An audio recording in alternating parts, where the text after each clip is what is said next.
Bank x में 3 नकाबचोर घुस आते हैं। उनमें से एक गार्ड को मार के बेहोश कर देता है और उसके बाद सीधा कैश काउंटर पे चला जाता है। चलो जल्दी जल्दी सब कैश निकालो।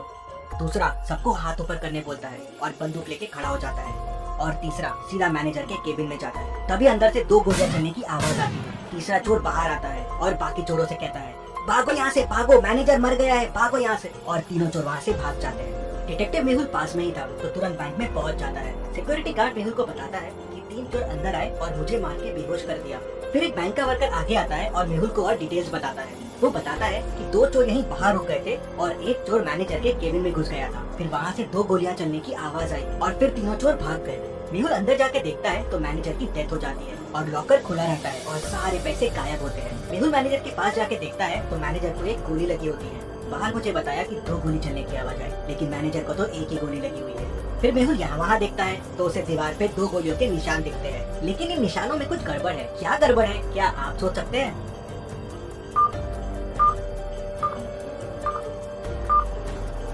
दीवार पे जो गोलियों के निशान हैं, वो अलग अलग साइज के हैं। ऐसा कैसे पॉसिबल है? मतलब हो सकता है अंदर 2 लोग हो।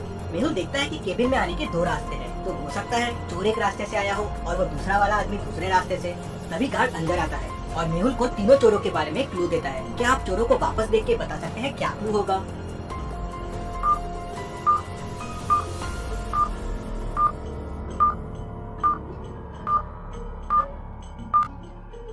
गार्ड बताता है कि उसमें से एक चोर ने जोकर फेस लगाया हुआ था और उसमें एक स्टिकर लटक रहा था जिसपे लिखा था जेके कॉस्ट्यूम्स। मेहुल तुरंत बैंक को सील कर देता है। अब ना किसी को बैंक से बाहर जाने की परमिशन थी, ना किसी को अंदर आने की। मेहुल तुरंत जेके कॉस्ट्यूम्स पहुंच जाता है। वहाँ के ओनर से उस जोकर फेस के बारे में पूछता है तो ओनर बताता है कि हाँ, एक आदमी कल जोकर फेस लेके गया था और वो अपना वॉलेट भी यहीं भूल गया है। मेहुल वॉलेट खोल के देखता है तो उसमें उसे एक रिसिप्ट और थोड़ा कैश मिलता है। क्या आप रिसिप्ट को देख के बता सकते हैं इससे मेहुल को और क्या क्लू मिल सकते हैं?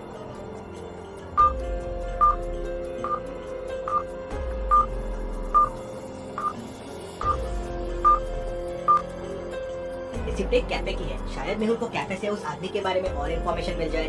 मेहुल तुरंत उस कैफे में पहुंच जाता है और उस रिसिप्ट को दिखा के पूछता है, क्या पता चल सकता है कि रिसिप्ट किसके नाम की है? तो ओनर देखते से बोलता है, हाँ, ये तो संदीप सर की है। स्पेशल एक्स्ट्रा शुगर कॉफी वही पीते हैं। वो अभी अभी आए हैं, उस टेबल पे बैठे हुए हैं। तभी संदीप का ध्यान मेहुल पे जाता है। वो देख के डर जाता है और वहाँ से भागने की कोशिश करता है, लेकिन मेहुल उसे पकड़ लेता है। संदीप मेहुल को बताता है कि बैंक लूटने वो 3 लोग गए थे, लेकिन उन्होंने बैंक नहीं लूटा और बिना पैसे लिए ही भाग गए। किसी ने मैनेजर को गोली मार दी थी, इसलिए वो घबरा गए थे। तो मेहुल कहता है, पर तुम में से ही किसी ने मैनेजर को गोली मारी है ना? नहीं नहीं, हमने नहीं मारी है। फिर संदीप बताता है कि अंदर जाके उसने मैनेजर को बंदूक दिखा के डराने की कोशिश की और लॉकर की चाबी मांगी, लेकिन लॉकर तो पहले से खुला था और पैसे भी गायब थे। मैंने मैनेजर से पैसे के बारे में पूछा और डराने के लिए एक गोली दीवार पे चला दी। तभी मुझे एक और गोली की आवाज आई और वो मैनेजर को लगी और वो मर गया। मैं घबरा गया और वहाँ से भाग निकला। मैंने खून नहीं किया है और चोरी भी नहीं की है। इंटरेस्टिंग। मतलब तुम जब अंदर गए तो लॉकर पहले से खुला हुआ था और पैसे गायब थे और मैनेजर भी अंदर था, तो उसने शोर क्यों नहीं मचाया और गार्ड को क्यों नहीं बुलाया? इंटरेस्टिंग। मेहुल वापस बैंक जाता है और लॉकर की चाबी पे फिंगरप्रिंट देखता है तो वो मैनेजर के ही रहते हैं। मतलब पैसे मैनेजर ने ही निकाल के दूसरे आदमी को दिए हैं। लेकिन अगर दूसरा आदमी चोरी के लिए आया था तो मैनेजर ने शोर क्यों नहीं मचाया? मेहुल पूरी स्टोरी समझ जाता है अंदर क्या हुआ। अभी आप पॉज कीजिए और सोचिए अंदर क्या हुआ होगा।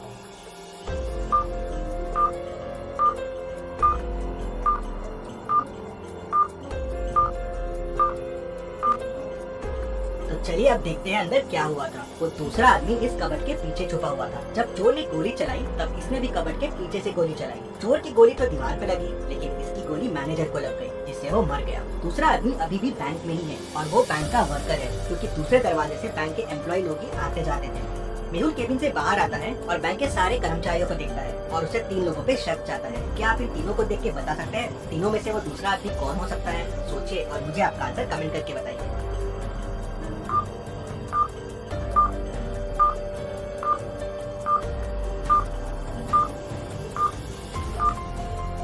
ये आदमी मैनेजर के केबिन में था। इसके शर्ट पे देखिए वॉल का कलर लगा हुआ है और ये वॉल वही है जो मैनेजर के रूम की है और ये कलर की वॉल वो कबर्ड के पीछे वाली वॉल है। और जब चोर अंदर घुसे थे और हाथ ऊपर करने बोले थे तब ये आदमी वहाँ नहीं था। मेहुल उसे पकड़ लेता है तो वो बताता है कि मैं मैनेजर को कंधे पे गोली मारने वाला था, जिसपे कोई मैनेजर पे शक न करे। हम दोनों मिले हुए थे चोरी में, लेकिन तभी चोर ने गोली चला दी और मैनेजर घबरा गया और हिल गया। उससे मेरा निशाना चूक गया और वो मर गया। तुम्हारे प्लान की वजह से मैनेजर की डेथ हो गई, लेकिन चोरी का पैसा कहाँ है?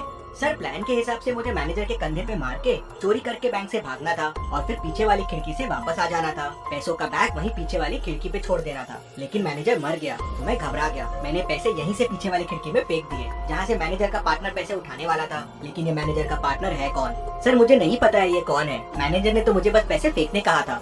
मेहुल तुरंत पीछे वाली खिड़की की तरफ जाता है तो देखता है कि वहाँ से पैसे गायब है। मतलब वो तीसरा आदमी यहाँ से पैसे लेके भाग गया है। यहाँ तो गाड़ी के चक्कों के निशान दिख रहे हैं। मेहुल गाड़ी के निशान को फॉलो करता है तो वो उस कार तक पहुँच जाता है और उसे पकड़ लेता है। वो आदमी कार से बाहर आता है। तुम भाग क्यों रहे थे? सर, मैं डर गया था। मैं पैसे लेने के लिए पीछे वाली खिड़की के पास गया था, लेकिन वहाँ पैसे नहीं थे और मैनेजर की डेथ हो गई थी, तो मैं घबरा गया और वहाँ से भाग गया। क्या पैसे तुम्हारे पास भी नहीं है? तो फिर पैसे किसके पास है? सर, हो सकता है मैनेजर के चौथे पार्टनर के पास पैसे हो। चौथा पार्टनर? हाँ सर, मैंने मैनेजर को कई बार चौथे पार्टनर से बात करते हुए सुना है। वो बैंक का ही आदमी है। मेहुल समझ जाता है कि वो कौन है। क्या आप सोच सकते हैं वो कौन है? पूरी स्टोरी को ध्यान से समझिए, सारे क्लूज को ध्यान से देखिए, सोचिए और मुझे आपका आंसर कमेंट करके बताइए कि चौथा पार्टनर कौन है जिसने पैसे उठाए हैं।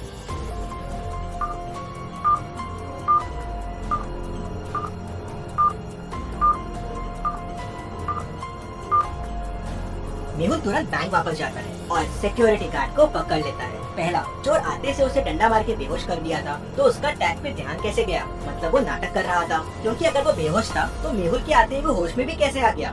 मतलब चोरों के भागते से वो होश में आ गया। तीसरा, उसके शूज में वही मिट्टी लगी है जो पीछे वाली खिड़की के पास है, मतलब वो वहाँ जाके आया है। मेहुल उसे, चोर को, मैनेजर के दोस्त को और खूनी सबको पकड़ लेता है और जेल में डाल देता है। Detective Mehul rocks. इसी बात पे जल्दी से वीडियो को लाइक कर दीजिए। चलिए अगली पहेली देखते हैं।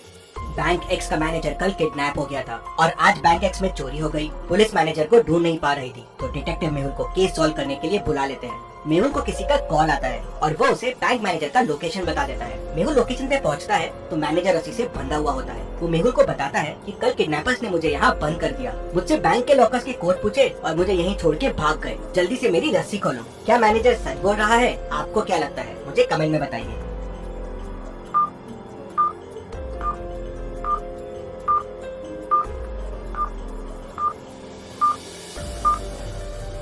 मैनेजर झूठ बोल रहा है। मैनेजर के बाजू में एक बनाना रखा हुआ है। बनाना कवर निकाल के खाया जा रहा है। अगर इसके हाथ बंधे हुए हैं तो ये कैसे खा रहा है? और अगर ये कल से रखा हुआ है तो अभी तक खराब हो जाना चाहिए था। मतलब मैनेजर झूठ बोल रहा है। मेहुल उसे